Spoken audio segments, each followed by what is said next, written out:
টক ঝাল মিষ্টি নাগামরিচের আচার কিভাবে খুব সহজে বানানো যায় সেটাই আজকে আপনাদেরকে দেখাবো। নাগামরিচের আচার বানাতে বেশি সময় লাগে না, তবে উপকরণগুলো আগে থেকে গুছিয়ে নিতে হয়। আর আমি এখানে উপকরণগুলো গুছিয়ে নিয়েছি। কড়াইয়ে পরিমাণ মতো তেল দিয়ে তাতে আমি রসুনগুলো দিয়ে দিয়েছি।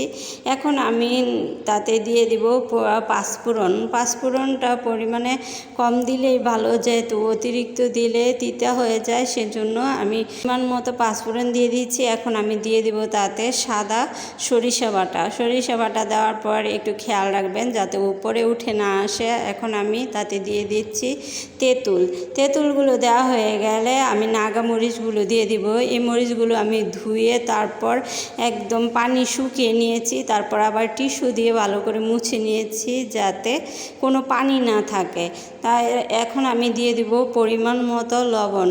লবণটা দেওয়া হয়ে গেলে আমি তাতে সামান্য পরিমাণের হলুদের গুঁড়া দিয়ে দিব যাতে কালারটা সুন্দর আসে, সেজন্য আমি সামান্য পরিমাণের হলুদ দিয়ে দিলাম। এখন হলুদটা দেওয়া হয়ে গেলে আমি এটাকে উল্টে পাল্টে নেড়ে চেড়ে নিচ্ছি। তারপর আমি দিয়ে দিব এটাকে মিষ্টি করার জন্য 1 চামচ চিনি। এখন আমি তাতে আরও দিয়ে দেব ভিনেগার যাতে আচারটা দীর্ঘদিন ভালো থাকে।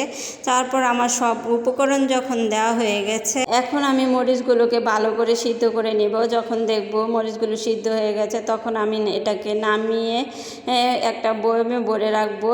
এভাবে সারা বছর সংরক্ষণ করে খাওয়া যায় নাগামরিচের আচার। আর আমার আচারের রেসিপি ভালো লাগলে লাইক, কমেন্ট, শেয়ার করতে ভুলবেন না।